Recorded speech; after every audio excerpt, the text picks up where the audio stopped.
Hiya, Connor. Aren't you gonna say hello? I gotta go. Go without this? Do they float? Oh, yes. Hope floats. Everything floats in this review. And when you're down here with me, hope floats too! Hello, everybody. I'm some Loudmouth on the internet with an opinion. And this review will be my first Patreon-sponsored review. This review has been sponsored by a very generous patron of mine, Connor Johnson, and the movie picked today has been a special request from him. Don't worry, whoring myself out is something that I like to do all the time. Matter of fact, I am a whore in so many ways. But a prostitute is someone who would love you no matter who you are, what you look like. Yes, it's true, children. So today, upon Patreon request, I'll be looking at the 90s romance drama Hope Floats. And we'll be examining whether Hope Floats holds up well today, or one that's rather best ignored. Let's dig in. We open this movie, seemingly innocent enough, on the set of a game show. Hi. Now, we want to ask you, first of all, tell us a little bit how you feel about your friend, this friend we've heard so much about. She's not just a friend, she's my best friend. Best friend, right. And tell me, how long have you been having sex with her husband? A little over a year now. He doesn't love her. He loves me. And does she know why she's going to appear on our show today? She thinks she's here for a makeover.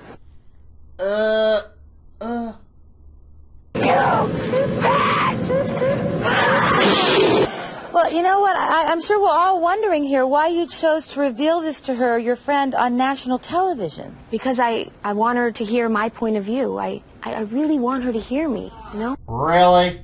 Obviously, if you really cared about somebody, not only would you not sleep with their husband or significant other behind their back, but you also wouldn't reveal this fact to them on fucking national television. This is downright sociopathic. Let's bring her out. Let's bring out your friend Birdie. Come on. Oh, I'm perfectly delightful, thank you. Okay. Connie? My best friend, Connie? Absolutely correct. Go ahead and take off your blindfold. Don't do it. Oh, my God. Hey. Birdie, Connie is your best friend, She's my best friend. and she told us that she loves you very much. Yeah. I love you, too. And the last thing that she wants to do is to hurt you in any way. Birdie, Billy and I are having an affair. He doesn't love you anymore. He wants to marry me.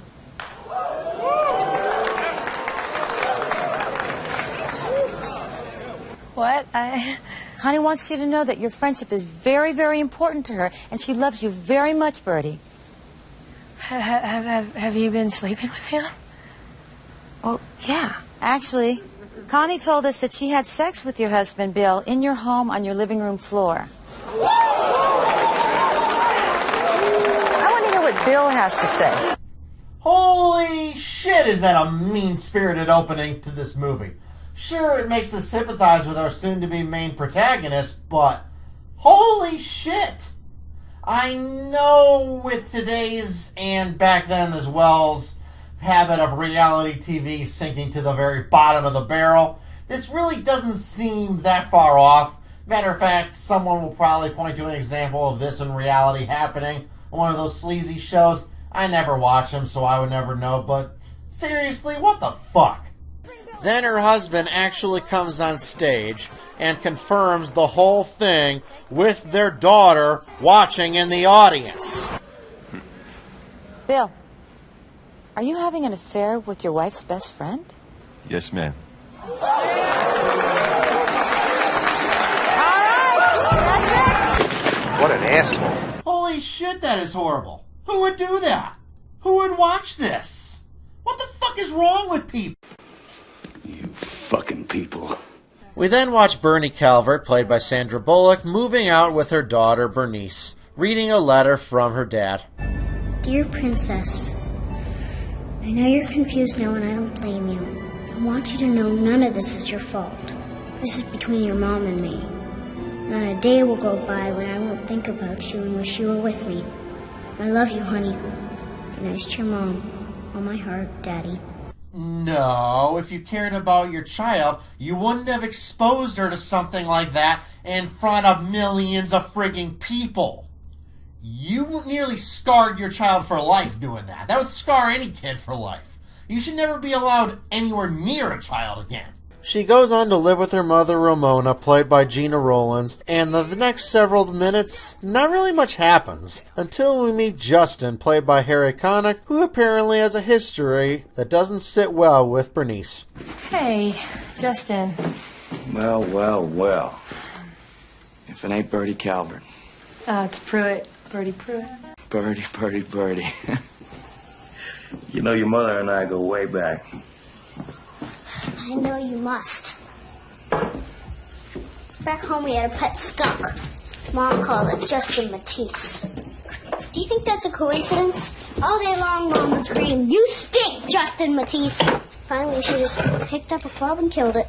Well, that's a sad story. If you like the skunk, which we didn't. I think she still has that club in her purse upstairs. So I guess that means she's not coming down, huh? Not until you leave. Jeez, kid, this is why soap was invented. Bertie, who apparently has trouble finding a job, takes her frustrations in life out on her kid. Do. Bernice, if you have something to say to me, say it flat out. Do not say it behind my back. Do you have something to tell me? No. Tell me. What do you want me to say? Stop playing innocent, Bernice. I know what you told him.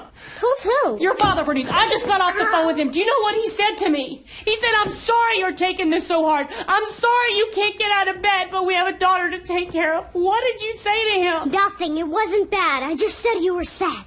We both are. That's That all. is our business. That's not his business. Besides, we're not sad. We're fine. We are not. You don't care about me. Don't ask me about school. You don't even make breakfast for me. You promised Daddy you'd take care of me. I promised Daddy. Well, you know what, Bernice? Daddy promised me the world, and Daddy didn't honor his promise, and I will break every promise I make to your daddy, all right? Okay, Bernie, stop it. No. The fact that your ex was a major douchebag is not an excuse to ignore your child. Your child is still the most important thing in your life. I heard you were back in town. Bertie continues her quest to find a job and runs into old classmates from high school who kind of talk to her in a very, passive-aggressive way. I saw you on television. Really? I taped it. Yeah. Person now. Oh, great. How are you? I heard about your sad news. How Bill could humiliate you like that in front of the entire world is just beyond me. We have a satellite dish, so we got to see it twice, once Central, once Mountain. You poor thing. And Bertie eventually gets a job making photographs. Yep, photographs. That's this movie's entertainment. Follow it along like so. And then it comes out here like so. I can't wait for the sequel, Paint Dries the Movie. And then you separate it. Like so. That's right. Now, everyone's film has to be developed in less than an hour. Otherwise, it's free. Any questions? Nope. Occasionally, we get pictures of a somewhat questionable nature. Naked pictures? Oh, we never comment on them. We just hand them over as if we hadn't seen a thing. I understand, Mr. Davis. But first, we make a copy, and we put them in the second drawer under the counter. And you can have a look anytime you want. Ah, the lengths people would go to masturbate in the days before the internet. It's kind of cute looking back on it now. We then sit through more scenes of Justin and Bertie dating and talking about way back when. Did you know that you were the first girl I ever kissed? I did know that. Yep. We were playing spin the bottle. Yep. And you stuck your tongue in my mouth. I didn't know you were supposed to do that. Of course. I was mortified. Thought you were an epileptic. You know, I'm sure there's a huge segment of society that would find all this blather and romance appealing. There are these creatures that live among us that, instead of having penises, have vaginas and tits. Since I refuse to castrate myself for this review, I just have nothing to say about all this. Later at a party, Bertie encounters other old acquaintances who, of course, have really, really terrible advice for her. I just told me you were in town. Yeah. You look wonderful. Oh, seriously? Well, thank you. Aren't you clever? That's the way to get Bill to come crawling back to you. And why the flying fuck would she want Bill to come back after he felt the need to embarrass her and her child in front of millions of people on national television? Did everyone just forget about that? We follow that up with a dance scene because it's mandated by law that every chick flick have a dance scene.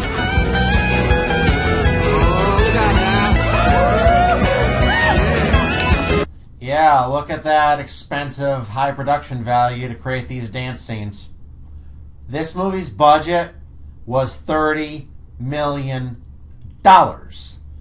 Adjusted to inflation, that's over $50 million in today's money. All on that. Justin comes over the next day, and this time it doesn't go as well, as Bernice doesn't seem to like the idea of her daddy being replaced. Hey, Bertie, what's going on? Hey, Justin. Oh, my. This ain't high school, you know? I mean, you know what I mean, Bill.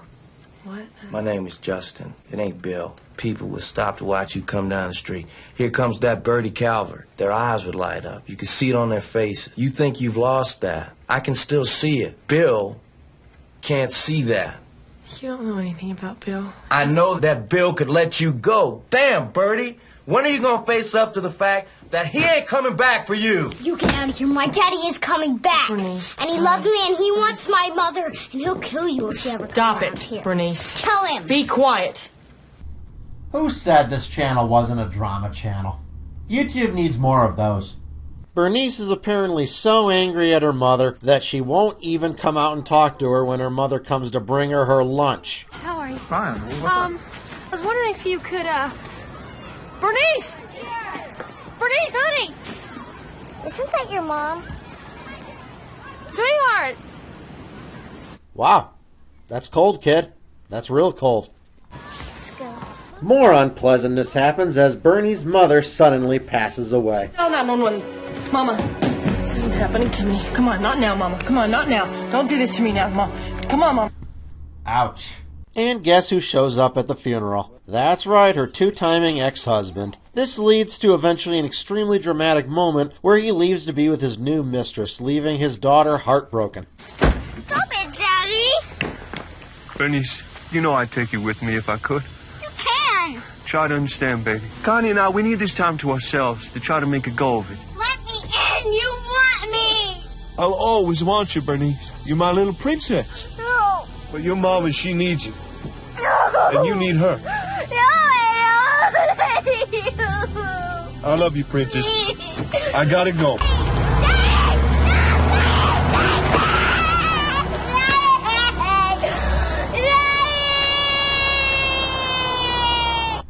You know, I have to say, although this scene overdoes the melodrama a little bit, it's actually a pretty good scene. And in particular, it features very good child acting. This is a moment that many, many children in the world have had to go through. Learning that their dad is not who they thought they were. That he's a lot more selfish than the way they pictured them in their mind. This is kind of a very powerful moment. That's what makes this really the hardest thing I've ever reviewed, because there's just nothing that bad in this movie. So the movie ends in an incredibly predictable fashion as Bernie and Justin finally get together, realizing that she needs to let the past go and go where her heart tells her, which was totally unexpected. How cute. So that was Hope Floats.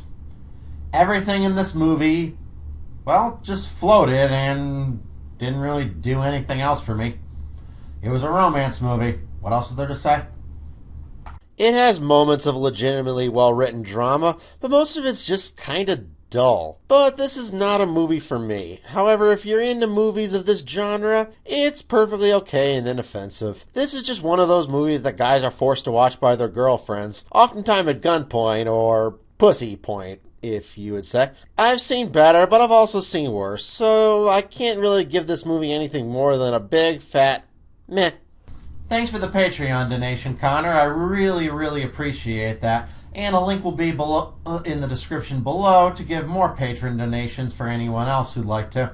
For everyone else, I know this wasn't my best review, but I am still extremely grateful for all the new fans I've picked up over the last year. You guys are all amazing, and I really hope that everyone here has a happy new year. I'm some Loudmouth on the internet, and you just heard my opinion.